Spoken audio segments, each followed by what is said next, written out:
الحمدللہ الحمدللہ وحدہ لا شریک لہ والصلاة والسلام علی من لا نبی بعدہ وعلی آلہ واصحابہ الذین اوفوا عہدہ اما بعد۔ تخصص فی العقائد الاسلامیہ کا سبق چل رہا تھا اور ہمارے سبق کا عنوان تھا توحید باری تعالیٰ، اور توحید باری تعالیٰ میں گفتگو چل رہی تھی مائیت ذاتیہ کے بارے میں، استواء علی العرش کے بارے میں۔ میں نے بتایا تھا کہ اہل سنت والجماعت کا عقیدہ یہ ہے کہ اللہ تعالیٰ ہر جگہ ہر کسی کے ساتھ بغیر جسم، بغیر مکان، بغیر جہت اور بغیر کیفیت کے موجود ہے، جبکہ غیر مقلدین کا اور نظریہ یہ ہے کہ اللہ تعالیٰ کی ذات صرف عرش پر ہے۔ میں نے قرآن کریم سے 10 آیات اور 10 احادیث مبارکہ اور 10 عقلی دلائل اس بات پر دیے تھے کہ اللہ تعالیٰ کی ذات ہر جگہ موجود ہے۔ اس کے بعد ہمارے موقف پر جو سوالات تھے اس کے جوابات میں نے دیے تھے، اور آج میں آپ کی خدمت میں پیش کروں گا غیر مقلدین کے جو دلائل ہیں اور پھر ان کے جوابات۔ ان کے دلائل میں کچھ آیات قرآنیہ ہیں اور ان کے دلائل میں کچھ احادیث نبویہ ہیں اور کچھ عقلی دلائل ہیں۔ ہم انشاءاللہ تفصیل کے ساتھ ایک ایک دلیل پر دیانتداری کے ساتھ بات کریں گے، اور انشاءاللہ اس کا دلائل کا جواب تشفی بخش میں دینے کی بھرپور کوشش کروں گا۔ اللہ تعالیٰ عافیت عطا فرمائے، اللہ تعالیٰ قبولیت عطا فرمائے۔ غیر مقلدین کے دلائل، دلیل نمبر 1، یہ 7 آیات ہیں جن کو میں بطور ایک دلیل کے پیش کر رہا ہوں۔ کیوں؟ اس لیے کہ یہ 7 آیات وہ ہیں جس میں اللہ تعالیٰ کے مستوی علی العرش ہونے کا ذکر ہے، اور غیر مقلدین اس مستوی علی العرش ہونے کا معنی یہ کرتے ہیں کہ اللہ تعالیٰ حسن اور عرش کے اوپر موجود ہے۔ تو چونکہ آیات میں الفاظ ایک جیسے ہیں، مفہوم ایک ہے، معنی ایک ہے، غیر مقلدین کے استدلال ایک ہے، اس لیے میں نے اس کا عنوان دیا کہ ان کی ایک دلیل وہ تمام آیات ہیں جس میں اللہ تعالیٰ کے مستوی علی العرش ہونے کا ذکر ہے۔ سوال مستوی علی العرش ہونے پر نہیں ہے، بلکہ مستوی علی العرش کا جو غیر مقلدین معنی کرتے ہیں، بات اس پہ ہے۔ پہلے وہ آیات سماعت فرمائیں۔ سورۃ الاعراف آیت نمبر 54، ان ربکم اللہ الذی خلق السماوات والارض فی 6 ایام ثم استوی علی العرش۔ آیت نمبر 2 سورہ یونس آیت نمبر 3، ان ربکم اللہ الذی خلق السماوات والارض فی 6 ایام ثم استوی علی العرش۔ نمبر 3 سورۃ الرعد آیت نمبر 2، اللہ الذی رفع السماوات بغیر عمد ترونہا ثم استوی علی العرش۔ نمبر 4 سورہ طٰہٰ آیت نمبر 5، الرحمن علی العرش استویٰ۔ نمبر 5 سورۃ الفرقان آیت نمبر 59، الذی خلق السماوات والارض وما بینہما فی 6 ایام ثم استویٰ علی العرش۔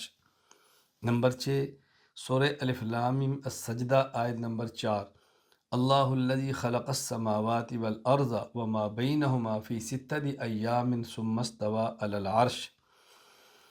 نمبر 7 سورۃ الحدید آیت نمبر 4، هو الذی خلق السماوات والارض فی 6 ایام ثم استویٰ علی العرش۔ اب دیکھو یہ 7 آیات ہیں جن میں 6 آیات میں الفاظ ہیں ثم استویٰ علی العرش، اور ان میں ایک آیت ہے جس میں لفظ ہے الرحمن علی العرش استویٰ۔ اب ان 7 آیات کا غیر مقلدین معنی یہ بیان کرتے ہیں کہ قرآن کریم کہہ رہا ہے کہ اللہ تعالیٰ عرش پر ہے، تو آپ کیسے اس کا انکار کرتے ہیں؟ ہمارے بعض علماء بھی بس اوقات کہہ دیتے ہیں کہ یہ جو غیر مقلدین کا عقیدہ ہے کہ اللہ تعالیٰ عرش پر ہیں، تو آیات کا ظاہر ان کی تائید کرتا ہے، حالانکہ یہ بات غلط ہے۔ اس لیے کہ ہم اور آیات پیش کریں گے تو آپ کا اندازہ ہوگا کہ ظاہر آیات بھی ہمارے ساتھ ہیں۔ اچھی طرح بات سمجھیں، ایک ہے قرآن کریم میں یہ ہونا کہ اللہ مستوی علی العرش ہے، اور ایک ہے مستوی علی العرش کا یہ معنی کرنا کہ اللہ عرش پر رہتے ہیں، دونوں میں فرق ہے نا۔ ہمیں اللہ تعالیٰ کے مستوی علی العرش ہونے کی صفت کا انکار نہیں ہے، لیکن مستوی علی العرش کا یہ معنی کہ اللہ تعالیٰ عرش پر ہیں، یہ معنی کرنا درست نہیں ہے۔ اس پر میں آپ کی خدمت میں کئی ایک دلائل پیش کرتا ہوں۔ جواب نمبر 1، یہ جو قرآن کریم میں ہے ثم استوى علی العرش یا الرحمن علی العرش استوى، یہاں استوا علی العرش کا معنی ہے اعلیٰ علی العرش، یعنی اللہ تعالیٰ عرش پر غالب ہے۔ اور یہ معنی میں نہیں کر رہا، یہ معنی حضرت امام مجاہد فرما رہے ہیں، اور حضرت امام بخاری رحمہ اللہ اس کو صحیح بخاری میں نقل فرما رہے ہیں۔ چنانچہ صحیح بخاری کتاب التوحید بابن وکان عرش علی الماء، حضرت امام ابو عبداللہ محمد بن اسماعیل البخاری رحمہ اللہ وفات 256 ہجری فرماتے ہیں، وقال مجاہد استوا علی العرش۔ استوا کا معنی کیا ہے؟ علی العرش، علی کا معنی علو، غلبہ، اللہ تعالیٰ عرش پر غالب ہے۔ اب یہ بات ذرا اچھی طرح سمجھنا کہ جو امام بخاری نے استوا کا معنی علی نقل فرمایا ہے اور میں نے علی کا معنی غالب ہونا نقل فرمایا ہے، یہ علی کا معنی غالب ہونا بھی میری رائے نہیں ہے، بلکہ قرآن کریم کی آیات بتاتی ہیں کہ علی کا معنی غالب ہونا ہے۔ علی یہ ایک ہے، الہ اور اعلی جو حرف جار ہوتے ہیں وہ نہیں ہے، یہاں اعلیٰ سے مراد ہے علو سے فعل ماضی علی۔ چنانچہ سورہ یونس آیت نمبر 83، وَإِنَّ فِرْعَوْنَ لَعَالٍ فِي الْأَرْضِ، فرعون زمین پہ غالب ہو چکا تھا، یعنی فرعون کا غلبہ تھا۔ سورۃ القصص آیت نمبر 4، إِنَّ فِرْعَوْنَ عَلَا فِي الْأَرْضِ، فرعون زمین پہ غلبہ پا چکا تھا۔ دونوں آیتوں میں فرق کیا ہے؟ لعالن میں اسم فاعل ہے اور دوسری آیت اعلیٰ میں فعل ماضی ہے۔ دونوں کا معنی ہے کہ فرعون زمین پر غلبہ پا چکا تھا۔ اس کا معنی یہ نہیں تھا کہ فرعون زمین کے اوپر بیٹھا ہوا تھا یا زمین کے اوپر رہتا تھا، وہ تو سارے ہی رہتے تھے، مطلب غلبہ اس کا تھا۔ اسی طرح سورۃ المؤمنون آیت نمبر 91، مَتَّخَذَ اللَّهُ مِن وَلَدٍ، اللہ تعالیٰ نے کوئی بیٹا نہیں بنایا، وَمَا كَانَ مَعَهُ مِنْ إِلَٰهٍ إِذًا لَذَهَبَ كُلُّ إِلَٰهٍ بِمَا خَلَقَ، اور نہ ہی اللہ کے ساتھ کوئی اور خدا ہے، اگر کوئی اور خدا ہوتا تو ہر خدا اپنی مخلوق کو لے کر الگ ہوتا، وَلَعَلَى بَعْضُهُمْ عَلَى بَعْضٍ، اور ایک خدا دوسرے پر غالب آتا۔ دیکھو یہاں بھی اللہ کا معنی غلبہ ہے اور یہ قرآن کریم کے اندر ہے۔ اچھا، اسی طرح استوا کا معنی جو میں نے کیا غالب ہونا، یہ صرف استوا کا معنی غالب ہونا قرآن کریم میں نہیں ہے، توجہ سے بات سمجھنا۔ استوا کا معنی غالب ہونا یہ عرب کی زبان میں معروف ہے، اہل عرب استوا کا معنی غلبہ کرتے تھے۔ میں اس پر آپ کی خدمت میں 2 حوالے پیش کرتا ہوں، دیکھیں۔ نمبر 1، ابو مالک اختل غیاث بن السلط بن طارقہ وفات 90 ہجری، انہوں نے بشر بن مروان وفات 74 ہجری کی مدح میں شعر کہا۔ یہ شعر حضرت امام بیہقی رحمہ اللہ تعالیٰ نے کتاب الاسماء والصفات للبیہقی میں نقل فرمایا ہے۔ وہ شعر کیا ہے؟ قد استوى بشر علی العراق من غیر سیف و دم محراق، بشر عراق پر غالب ہوا، قد استوى۔ اب اس کا معنی یہ نہیں ہے کہ بشر عراق کے اوپر بیٹھ گیا تھا، عراق کے اوپر رہتا تھا۔ قد استوى یہ غالب ہوا عراق کے اوپر بغیر تلوار اور بغیر خون بہانے کے۔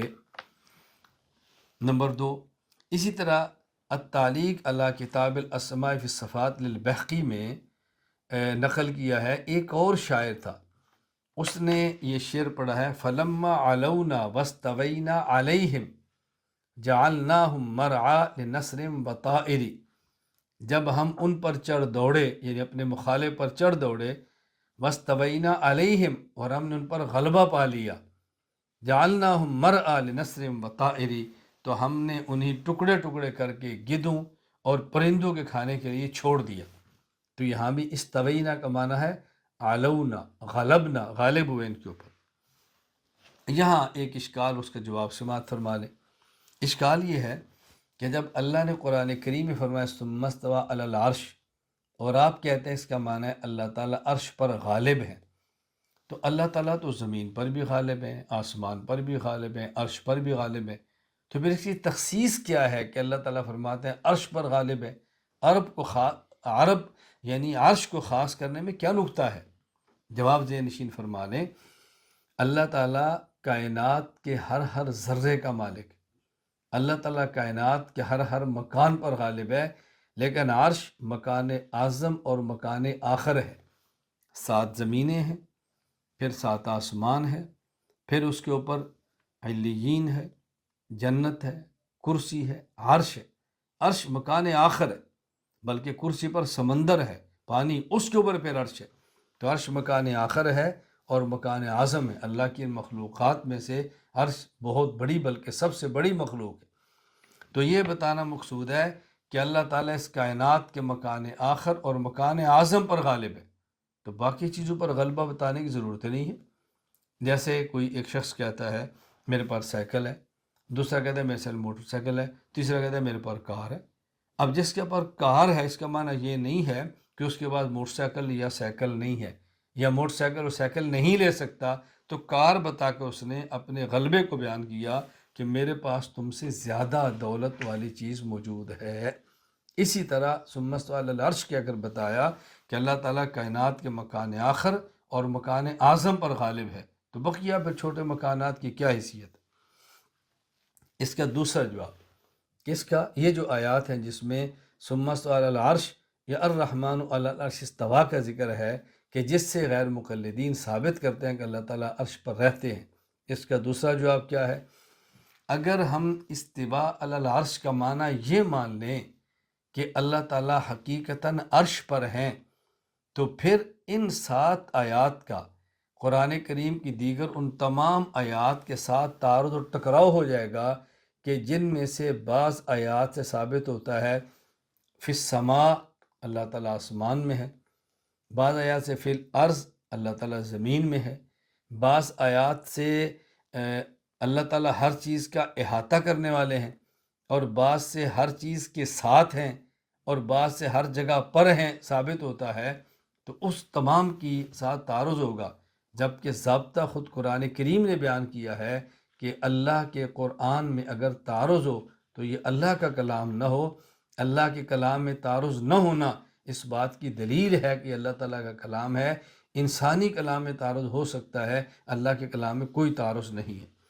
سورۃ النساء نمبر 82 میں ہے وَلَوْ كَانَ مِنْ عِنْدِ غَيْرِ اللَّهِ لَوَجَدُوا فِيهِ اخْتِلَافًا كَثِيرًا، اگر یہ قرآن اللہ کی طرف سے نہ ہوتا تو اس قرآن میں بہت اختلافات ہوتا۔ اختلافات نہ ہونا اس بات کی دلیل ہے کہ یہ قرآن اللہ کی طرف سے ہے۔ میں وہ آیات پڑھتا ہوں جس سے معلوم ہوتا ہے اللہ تعالیٰ آسمان میں ہے یا زمین میں ہے یا ہر جگہ پر ہے۔ فی السماء والارض، سورۃ الانعام آیت نمبر 3، وَهُوَ اللَّهُ فِي السَّمَاوَاتِ وَفِي الْأَرْضِ، وہ اللہ آسمانوں میں ہے، وہ اللہ زمینوں میں ہے۔ تو ابھی اگر یہ کہ عرش پر ہے تو ان آیات سے ٹکراؤ ہو گیا۔ اسی طرح اللہ تعالیٰ ہر چیز کا احاطہ کرنے والے ہیں۔ سورۃ النساء نمبر 126، وَلِلَّهِ مَا فِي السَّمَاوَاتِ وَمَا فِي الْأَرْضِ وَكَانَ اللَّهُ بِكُلِّ شَيْءٍ مُحِيطًا۔ اسی طرح قرآن کریم میں ہے اللہ تعالیٰ ہر جگہ پر ہیں۔ سورۃ البقرہ آیت نمبر 115، وَلِلَّهِ الْمَشْرِقُ وَالْمَغْرِبُ فَأَيْنَمَا تُوَلُّوا فَثَمَّ وَجْهُ اللَّهِ، مشرق اور مغرب اللہ کا ہے، اور تم جدھر بھی جاؤ گے اللہ وہاں پر موجود ہے۔ اسی طرح بعض آیات ثابت ہوتا ہے اللہ تعالیٰ ہر کسی کے ساتھ ہیں، جس طرح سورۃ المجادلہ کی آیات ہیں الم تر ان اللہ یعلم ما فی السماوات ما فی الارض ما یکون من نجوا ثلاثۃ الا ورابعهم ولا خمسۃ الا وسادسهم ولا ادنى من ذلك ولا اکثر الا هو معهم، تم جہاں بھی ہو اللہ ہر وقت تمہارے ساتھ ہے۔ تو دیکھیں ان آیات سے ثابت ہوتا ہے کہ اللہ تعالیٰ ہر جگہ پر ہیں، ہر کسی کے ساتھ ہیں، ہر کسی کا احاطہ کرنے والے ہیں۔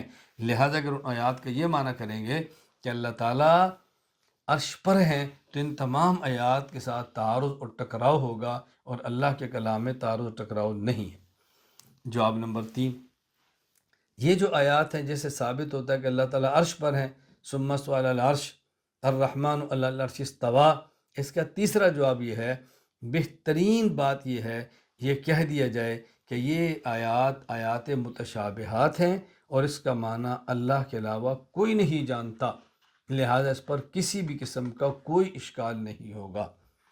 اور میں نے شروع میں یہ بات بتائی تھی کہ ہمارے یہاں متکلمین کا مسلک یہ ہے، اما متقدمین اہل سنت وال یہی بات فرماتے ہیں کہ یہ جو اما استوا وغیرہ ہیں ہم نہ متقدمین ہمارے استوا میں بحث کرتے نہ اس میں کلام کرتے، بس کہ اس کو اللہ تعالیٰ کے حوالے کر دیتے۔ یہ سب سے بہترین جواب ہے اور یہ سب سے مناسب جواب ہے۔ دلیل نمبر 2، یعنی غیر مقلدین کی دوسری دلیل کہ اللہ تعالیٰ عرش پر ہے۔ ان کی دوسری دلیل وہ تمام آیات ہیں کہ جن سے اللہ تعالیٰ کے لیے جہت علوب یعنی اوپر کی جہت ثابت ہوتی ہے۔ وہ کہتے ہیں اوپر کی جہت کا ثابت ہونا دلیل ہے اللہ تعالیٰ اوپر ہے، اور اوپر کہاں پر ہے؟ وہ عرش پر ہے۔ چنانچہ دیکھیں آیت سورۃ النس آیت نمبر 158، بر رفعہ اللہ الیہ، حضرت عیسیٰ علیہ السلام کو اللہ تعالیٰ نے اپنی طرف اٹھا لیا۔ اب عیسیٰ علیہ السلام کو تو اللہ نے آسمان کی طرف اٹھایا تھا نا، تو اللہ تعالیٰ آسمان کی طرف اٹھانے کہتے ہیں اپنی طرف، تو اوپر گئے تھے نا، تو معلوم ہوتا ہے کہ اللہ تعالیٰ اوپر ہے۔ جواب ذہن نشین فرمائیں، یہ جو ہے نا بر رفعہ اللہ الیہ، اللہ نے اپنی طرف، یہ ہی سے مراد اللہ تعالیٰ کی ذات نہیں بلکہ آسمان مراد ہے، کہ اللہ تعالیٰ نے حضرت عیسیٰ علیہ السلام کو آسمان کی طرف اٹھا لیا۔ چنانچہ امام ابو عبداللہ محمد بن احمد القرطبی رحمہ اللہ وفات 671 ہجری اپنی تفسیر الجامع لاحکام القرآن میں فرماتے ہیں، ای الی السماء، اللہ نے ان کو آسمان کی طرف اٹھایا، واللہ تعالی متعال عن المکان، اللہ تعالیٰ مکان سے پاک ہے کہ اللہ کسی مکان پر ہوں اور ان کو اپنی طرف اٹھا لیں، ایسا ہرگز نہیں ہے۔ باقی یہاں بات اچھی طرح سمجھ لیں کہ اللہ تعالیٰ نے حضرت عیسیٰ علیہ السلام کو آسمان کی طرف اٹھایا، اور آسمان کی طرف اٹھاتے ہوئے بر رفعہ اللہ الی السماء نہیں فرمایا بلکہ بر رفعہ اللہ الیہ فرمایا، یعنی اللہ نے عیسیٰ علیہ السلام کو اپنی طرف اٹھا لیا۔ تو جب اس سے مراد آسمان کی طرف اٹھانا ہے تو اللہ نے آسمان کی طرف اٹھانے کی بجائے اپنی طرف اٹھانے کا ذکر کیوں فرمایا ہے؟ یہ نسبت اپنی طرف کیوں کی ہے؟ یہ بات یاد رکھ لیں۔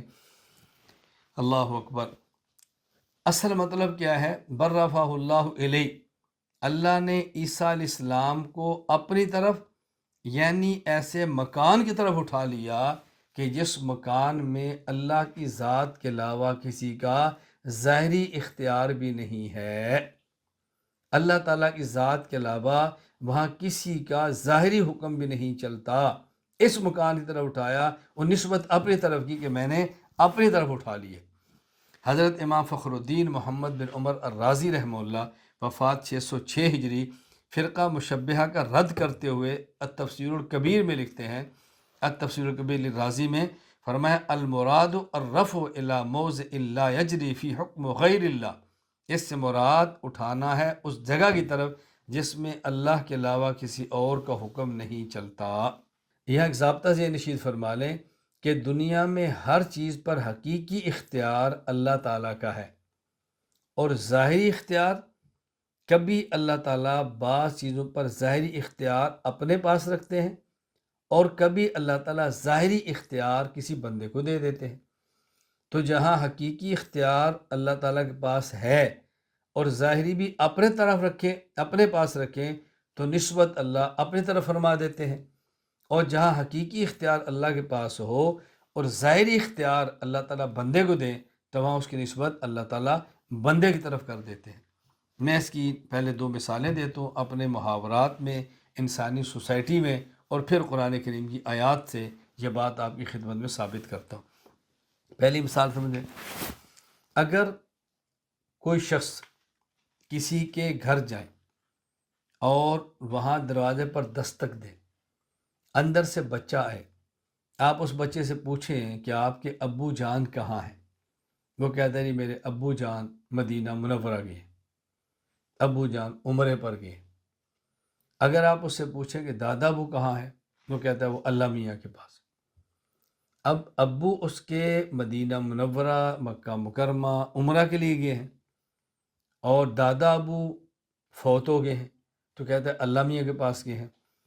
بھائی سوال یہ ہے کہ اس نے ابو کے بارے میں یہ کیوں کہا کہ مکہ مکرمہ مدینہ منورہ گئے ہیں، اور دادا ابو کے بارے میں کیوں کہا کہ وہ اللہ میاں کے پاس چلے گئے؟ فرق کیا ہے؟ بات سمجھنا۔ اس لیے کہ ابو جان اپنے ارادہ سے مکہ مکرمہ مدینہ منورہ کیے ہیں اور اپنے ارادے سے واپس آئیں گے، اختیار سے گئے ہیں، اختیار سے واپس آئیں گے، تو نسبت اللہ تعالیٰ کی طرف نہیں ہے کہ اللہ تعالیٰ کے پاس چلیں گے۔ اور دادا ابو وفات پا گئے ہیں، اس جہان کو چھوڑ گئے ہیں اپنے اختیار سے نہیں، اور اب وہ واپس اپنے اختیار سے آ بھی نہیں سکتے، اس لیے ابو کے جانے کی نسبت ابو کی طرف کی ہے کہ ابو لاہور گئے ہیں، ابو لاہور ہیں، اور دادا ابو اور فرمایا کہ اللہ میاں کے پاس ہیں۔ اللہ میاں کے پاس کا معنی وہ ایسی جگہ پر ہیں کہ جہاں ظاہری اختیار بھی بندے کا ختم ہو گیا ہے، اور ابو جان ایسی جگہ پر ہیں کہ جہاں ظاہری اختیار ابو جان کا موجود ہے۔ دوسری مثال سمجھیں، یہ بات اچھی طرح سمجھیں۔ دوسری مثال، ایک آدمی ایک کنال جگہ خریدتا ہے 20 مرلے، ان میں 15 مرلے پر اپنا مکان بنا لیتا ہے اور 5 مرلے کی ایک مسجد بنا لیتا ہے۔ تب لوگ اس 5 مرلے کی جگہ کو کہتے ہیں یہ اللہ کا گھر ہے، اور 15 مرلے کے مکان کو کہتے ہیں کہ یہ اس بندے کا گھر ہے۔ تو 15 مرلے کا مکان بھی اس نے خریدا، اس نے بنایا، 5 مرلے کی جگہ بھی اس نے خریدی، اس نے بنائی۔ تو ایک ہی شخص 20 مرلے جگہ خریدتا ہے، ایک ہی شخص اس جگہ کو تعمیر کرتا ہے، اس میں 15 مرلے کے مکان کو اس کا گھر کہتے ہیں اور 5 مرلے کے مکان کو اللہ کا گھر کہتے ہیں۔ کیوں؟ اس لیے کہ جو اس کا گھر ہے اس میں ظاہری اختیار اس کا ہے، بیچ دے، کسی کو ہدیہ کر دے، لیکن جو 5 مرلے مسجد بنا دی ہے، اب نہ اس کو بیچ سکتا ہے، نہ ہدیہ کر سکتا ہے، نہ اس کو کسی اور جگہ منتقل کر سکتا ہے، تو اس کے اختیار ہی ختم ہو گیا۔ اس لیے 15 مرلے کے مکان کی نسبت اس کی طرف ہے اور 5 مرلے والے مکان کی نسبت اللہ کی طرف ہے۔ میں اب اس پر قرآن کریم کی آیات پیش کرتا ہوں تاکہ بات آپ پہ کھلے۔ سورہ آل عمران آیت نمبر 19، ان الدین عند اللہ الاسلام، دین اللہ کے ہاں اسلام ہے۔ سوال اگر عند اللہ نہ کہا جاتا، یوں کہا جاتا ان الدین الاسلام، کہ دین اسلام ہی ہے، کافی تھا۔ یہ عند اللہ کا لفظ کیوں لائے ہیں؟ یہ بات اچھی طرح سمجھ لیں۔ عند اللہ کا لفظ اس لیے لائے ہیں کہ دین ایک ایسی چیز ہے کہ جس میں تبدیلی کا ظاہری اختیار بھی کسی بندے کے پاس نہیں، اس لیے کہتے ہیں کہ دین اللہ کیا اسلام ہے، ورنہ دین تو بندوں کے نزدیک بھی اسلام ہے، دین اللہ کے نزدیک اسلام ہے۔ تو یہ کہنے کی کیا ضرورت ہے کہ دین اللہ کیا اسلام ہے، چونکہ اس میں بندہ تبدیلی نہیں کر سکتا، اس لیے نسبت اللہ کی طرف کرتے ہیں کہ دین اللہ کے ہاں اسلام۔ آیت نمبر 2، سورۃ آل عمران آیت نمبر 37، قالت ہوا من عند اللہ، حضرت زکریا علیہ السلام روزانہ حضرت مریم علیہ السلام کو کھانا دیتے کیونکہ ان کی تربیت میں تھی۔ ایک دن زکریا علیہ السلام تشریف لے کے واپس تشریف لائے، کمرہ کھولا تو حضرت مریم کے پاس بغیر موسم کے پھل موجود ہے۔ تو پوچھا مریم کہاں سے آیا ہے؟ کہا من عند اللہ، اللہ کی طرف سے۔ جو روزانہ کھانا زکریا علیہ السلام دیتے وہ بھی من عند اللہ تھا، اللہ کی طرف سے ہوتا تھا، لیکن حضرت مریم نے آج کے پھل کو کیوں کہا یہ من عند اللہ، اللہ کی طرف سے؟ کیوں؟ روزانہ حضرت مریم کو جو کھانا ملتا اس میں ظاہری اختیار حضرت زکریا علیہ السلام کا تھا، چاہے تو دیں چاہے تو نہ دیں، اور آج جو پھل ملا ہے اس میں کسی بندے کا کوئی ظاہری اختیار نہیں ہے، وہ چاہے تو ملے اور چاہے تو نہ ملے۔ تو جس میں اختیار حضرت بندے کا تھا نسبت زکریا علیہ السلام کی طرف ہے، اور جس میں اختیار بندے کے ختم ہو گیا وہ نسبت اللہ کی طرف ہو رہی ہے۔ آیت نمبر 4 دیکھیں، سورہ آل عمران آیت نمبر 169، وَلَا تَحْسَبَنَّ الَّذِينَ قُتِلُوا فِي سَبِيلِ اللَّهِ أَمْوَاتًا بَلْ أَحْيَاءٌ عِندَ رَبِّهِمْ يُرْزَقُونَ، جو اللہ کے راستے میں قتل ہو گئے ان کو مردہ گمان مت کرو، بلکہ یہ زندہ ہیں، ان کو اللہ کا رزق دیا جاتا ہے۔ جب یہ کہ بل احیاء عند ربہم، یہ زندہ ہیں اللہ کے پاس، یہ کیوں فرمایا؟ اس لیے کہ دنیا میں جو انسان زندہ ہے اس کی زندگی میں کچھ اختیار بندے کو بھی ہے، بندہ کھاتا ہے، پیتا ہے، سانس لیتا ہے تو زندہ رہتا ہے۔ اگر بندہ کھانا چھوڑ دے مر جائے گا، پینا چھوڑ دے مر جائے گا، کسی بڑی جگہ سے چھلانگ لگا دے مر جائے گا، سمندر میں چھلانگ لگائے تو مر جائے گا۔ تو ظاہری اختیار بندے کا ہے، لیکن موت کے بعد جو حیات ملتی ہے اس میں بندے کا ظاہری اختیار بھی نہیں ہے، تو نسبت بندے کی طرف نہیں اللہ کی طرف ہے، بل احیاء عند ربہم۔ اور کبھی کہا جاتا ہے عند ربہم یرزقون، اس کا تعلق یرزقون کے ساتھ ہے، اللہ کے پاس ان کو رزق دیا جاتا ہے۔ دنیا میں جو بندے کو رزق ملتا ہے اس میں کسی حد تک ظاہری اختیار بندے کا ہوتا ہے کہ بندہ محنت کرتا ہے، خریدتا ہے، بازار جاتا ہے، ملازمت کرتا ہے، اور موت کے بعد جو رزق ملتا ہے اس میں بندے کا ظاہری اختیار بھی نہیں ہوتا، اس لیے نسبت اللہ کی طرف کر دی جاتی ہے۔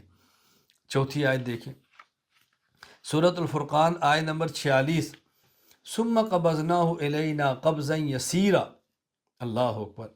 اللہ تعالیٰ سائے کے بارے میں ارشاد فرماتے ہیں، الم تر الی ربک مد ظل ولو شاء لجعلہ ساکنا ثم جعلنا الشمس علیہ دلیلا ثم قبضناہ الینا قبضا یسیرا۔ تم نے دیکھا اللہ تعالیٰ جب سورج کو نکالتے ہیں کیسے سائے کو پھیلا دیتے ہیں، اور پھر اللہ تعالیٰ سائے کو سمیٹ لیتے ہیں، اور کیا فرمایا، ہم اس سائے کو اپنی طرف سمیٹ لیتے ہیں، اپنی طرف۔ اللہ تعالیٰ فرماتے ہیں میں اپنی طرف سمیٹ لیتا ہوں۔ اپنی طرف کا مطلب کیا ہے؟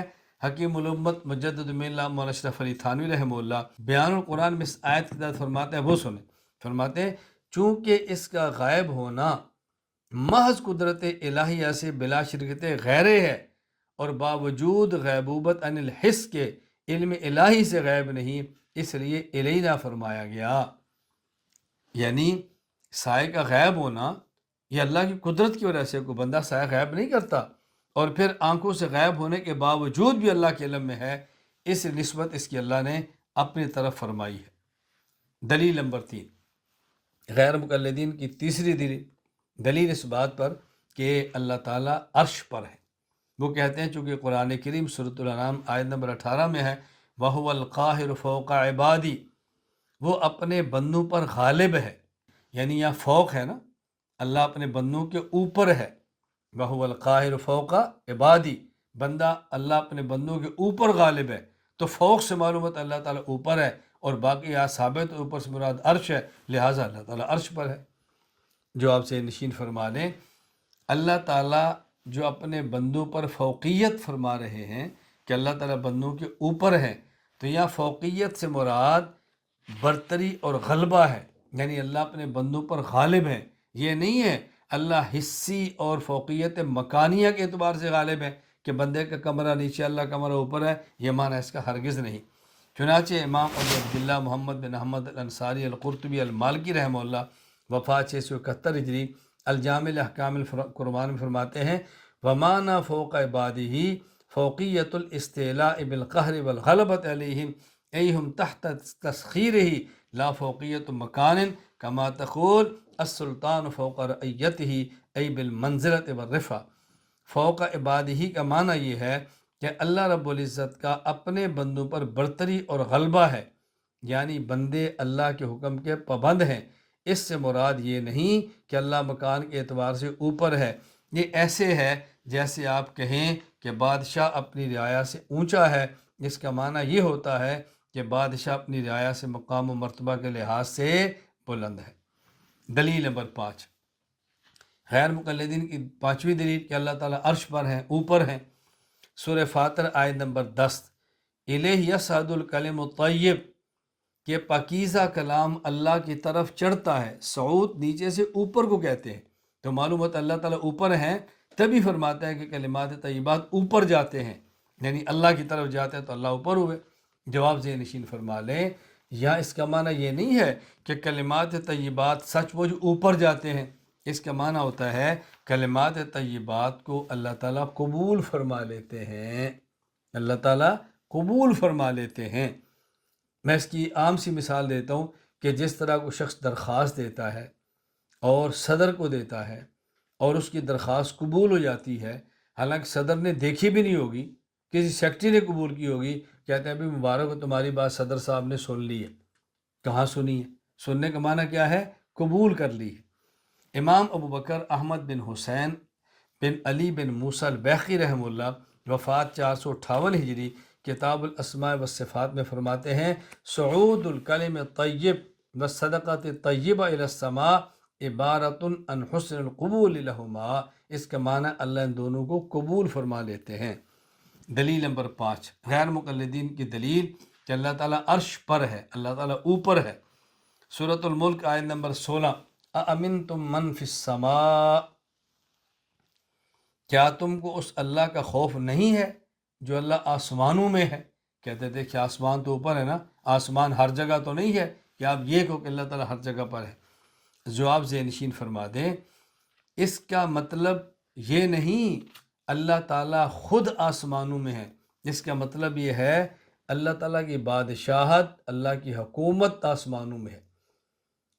کیوں؟ زمین پر تو عام آدمی بھی حکومت کرتے ہی ہیں، انسان بھی کرتے ہیں، لیکن آسمان پر کس کی حکومت ہو سکتی ہے؟ اللہ کی حکومت کو، عظمت کو بتانے کے لیے فرمایا کیا تم اس خدا سے نہیں ڈرتے کہ جس کی حکومت زمین نہیں آسمانوں میں بھی ہے؟ اس خدا سے تم ڈرتے نہیں ہو؟ امام فخر الدین ابو عبداللہ محمد بن عمر بن حسین الرازی رحمہ اللہ، وفات 606 ہجری، اس آیت کا معنی بیان فرماتے ہیں، من فی السماء سلطانہ و ملکہ و قدرتہ، والغرض من ذکر السماء تفخیم سلطان اللہ و تعظیم قدرتی، اس سے مراد وہ ذات ہے جس کی بادشاہت، سلطنت اور قدرت آسمان میں ہے۔ آسمان کا تذکرہ کرنے کا مقصد اللہ تعالیٰ کی بادشاہت اور اس کی قدرت کی بڑائی کو بیان کرنا ہے۔ یہاں ایک بات اچھی طرح ذہن نشین فرما لیں کہ ہم نے اس کا معنی کیوں کیا ہے کہ اس سے مراد اللہ کی ذات کا آسمان میں ہونا نہیں، بلکہ اللہ کی قدرت، اللہ کی حکومت اور اللہ کی بادشاہت کا آسمان میں ہونا ہے۔ وجہ یہ ہے، اگر اس کا مطلب یہ لیں گے کہ اللہ آسمان میں ہے، اس پر دو بہت بڑے اعتراض ہوں گے جس سے بچنا کسی کے بس کی بات نہیں۔ پہلا اعتراض کیا کہ جب یہ کہیں گے کہ اللہ تعالیٰ آسمان میں ہے، توجہ رکھنا، اللہ تعالیٰ آسمان میں ہے، تو پھر یہ ماننا پڑے گا کہ اللہ تعالیٰ عرش سے بہت چھوٹے۔ کیوں؟ اس لیے کہ دیکھیں زمین، آسمان، کرسی اور عرش، اللہ تعالیٰ آسمان سے بہت، عرش اللہ کا آسمان سے بہت بڑا ہے۔ جب یہ مان لیا کہ اللہ تعالیٰ آسمان میں ہے، اس کا معنی آسمان میں ہے اور آسمان عرش میں ہے، یعنی عرش سے چھوٹا ہے، تو ماننا پڑے گا نا اللہ تعالیٰ عرش سے بہت چھوٹا ہے، چھوٹا نہیں بہت چھوٹا، یہ ماننا پڑے گا۔ حالانکہ اللہ تعالیٰ تو بہت بڑے ہیں، بہت بڑے ہیں، اللہ کی بڑائی کو بیان کرنا تو ممکن ہی نہیں ہے۔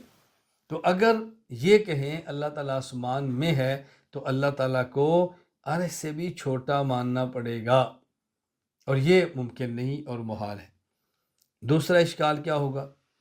اگر ہم یہ کہیں کہ اللہ تعالیٰ آسمان میں ہے تو یہ ماننا پڑے گا اللہ تعالیٰ خود اپنی ذات کا بھی مالک ہے، ایسے کہتے ہیں مالک النفس ہی، اللہ تعالیٰ اپنی ذات کا بھی مالک ہے، حالانکہ اللہ کا تو کوئی مالک نہیں ہے نا، تو مالک النفس ہی ماننا پڑے گا، جو کہ ناممکن ہے۔ وہ کیسے ماننا پڑے گا؟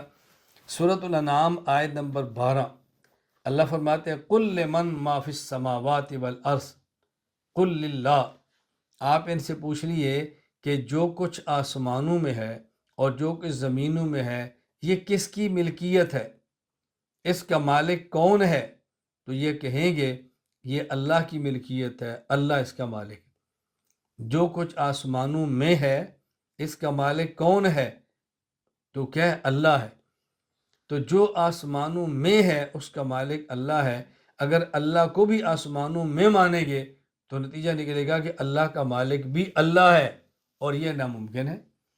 چنانچہ امام فخر الدین ابو عبداللہ محمد بن عمر بن حسین الرازی رحمہ اللہ، وفات 606 ہجری، تفسیر الکبیر میں فرماتے ہیں وَعْلَمْ أَنَّ الْمُشَبِّهَةَ احتجوا علی اثبات المکان للہ تعالی بقولہ اَأَمِنْتُم مَّن فِی السَّمَاءِ، مشبہہ جو باطل فرقہ ہے انہوں نے اللہ تعالیٰ کے مکان کو ثابت کیا ہے اس آیت سے اَأَمِنْتُم مَّن فِی السَّمَاءِ۔ امام راضی فرماتے ہیں والجواب عنہ، ان کا جواب یہ ہے ان هذه الآیۃ لا يمکن اجراؤہ علی ظاہرها باتفاق المسلمین، تمام مسلمانوں کا اتفاق ہے اس آیت کا ظاہری معنی مراد لینا ممکن نہیں ہے، یعنی اللہ تعالیٰ کو آسمان میں ماننا یہ ممکن نہیں ہے۔ کیوں؟ لأن کون فی السماء یقتضی کون السماء محیطا به من جمیع الجوانب، جب اللہ کو آسمان میں مانیں گے تو یہ ماننا پڑے گا کہ آسمان نے اللہ تعالیٰ کا ہر طرف سے احاطہ کیا ہوا ہے۔ فیکون اصغر من السماء، تو پھر اللہ آسمان سے چھوٹے ہوں گے۔ والسماء اصغر من العرش بکثیر، اور آسمان عرش سے بہت زیادہ چھوٹا ہے۔ فیلزم ان یکون اللہ تعالیٰ شیئا حقیرا بالنسبۃ الی العرش، تو پھر ماننا پڑے گا اللہ تعالیٰ عرش سے بہت چھوٹے ہیں۔ وذالک باتفاق اہل الاسلام محال، اور تمام مسلمانوں کے اس بات پر اتفاق ہے کہ یہ ناممکن ہے، ایسا نہیں ہو سکتا۔ وَلِأَنَّهُ تَعَالَى قَالَ قُلْ لِمَن مَّا فِي السَّمَاوَاتِ وَالْأَرْضِ قُلْ لِلَّهِ، اللہ تعالیٰ قرآن کریم میں فرماتے ہیں ان سے پوچھیے جو کچھ آسمانوں میں ہے جو کچھ زمینوں میں ہے اس کا مالک کون ہے؟ قُلْ لِلَّهِ، آپ فرماؤ کہ اس کا مالک اللہ ہے۔ فَلَوْ كَانَ اللَّهُ فِي السَّمَاءِ، اگر اللہ کو آسمان میں مانے، لَوَجَبَ أَن يَكُونَ مَالِكًا لِلنَّفْسِ، تو لازم آئے گا اللہ خود اپنی ذات کا بھی مالک ہو۔ وَهَذَا مُحَالٌ، اور یہ ناممکن ہے۔ فَعَلِمْنَا أَنَّ هَذِهِ الْآيَةَ يَحْجِبُ صَرْفُهَا عَنْ ظَاهِرِهَا إِلَى التَّأْوِيلِ، تو بس ہمیں یقین ہے اور یہ ماننا پڑے گا اس آیت کا ظاہری معنی قطعاً مراد نہیں ہے۔ جواب نمبر 3، تیسرا جواب یہ ہے کہ اگر اس آیت کا یہ معنی مان لیا جائے کہ اس آیت کا مطلب یہ ہے کہ اللہ تعالیٰ آسمان میں ہے، تو یہ خود غیر مقلدین کے خلاف ہے۔ کیوں؟ ان کا عقیدہ ہے اللہ عرش پر ہے، اور اس آیت سے ثابت ہوگا اللہ آسمان میں ہے، تو آسمان میں ہونا اور ہے اور عرش پر ہونا اور ہے۔ آسمان میں ہونے سے عرش پر ہونا ثابت نہیں ہوتا، یہ دلیل ان کے بھی خلاف چلی جائے گی۔ دلیل نمبر 6، غیر مقلدین کی چھٹی دلیل اس بات پر کہ اللہ تعالیٰ عرش پر ہے۔ سورۃ المعارج آیت نمبر 4، فرشتے تعرج الملائکۃ والروح الیہ، فرشتے اور حضرت جبریل اللہ تعالیٰ کی طرف چڑھتے ہیں۔ فرشتے بھی اللہ کی طرف اور جبریل بھی اللہ کی طرف، اور ظاہر فرشتے اوپر جاتے ہیں نا، عروج کا معنی نیچے سے اوپر ہوتا ہے، معلوم ہوتا ہے کہ اللہ تعالیٰ اوپر ہے۔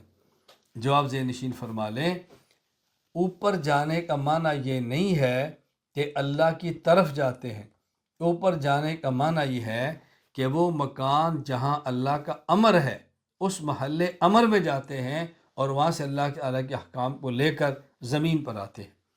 امام ابو عبداللہ محمد بن احمد الانصاری القرطبی رحمہ اللہ، وفات 671 ہجری، اپنی تفسیر الجامع احکام القرآن میں ارشاد فرماتے ہیں وَقَوْلُ إِلَيْهِ یعنی إِلَى الْمَكَانِ الَّذِي أَمَرَهُمُ اللَّهُ تَعَالَىٰ أَن يَعْرُجُوا إِلَيْهِ، الیہ کا معنی یہ ہے اس مکان کی طرف جاتے ہیں کہ جہاں اللہ نے حکم دیا ہے کہ اس مکان کی طرف جاؤ، جو محل امر ہے اللہ تعالیٰ کے نے جہاں جانے کا امر دیا ہے وہاں جاتے ہیں، تو گویا نسبت اللہ کی طرف ہے۔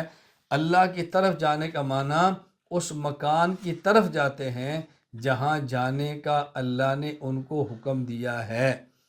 چونکہ اس مکان کی طرف جانے کا حکم اللہ نے دیا ہے تو یہ کہہ دیا جاتا ہے کہ اللہ کی طرف جاتے ہیں، یعنی اللہ کی بات مان کر اس مکان کی طرف جاتے ہیں جہاں جانے کا اللہ نے حکم دیا ہے۔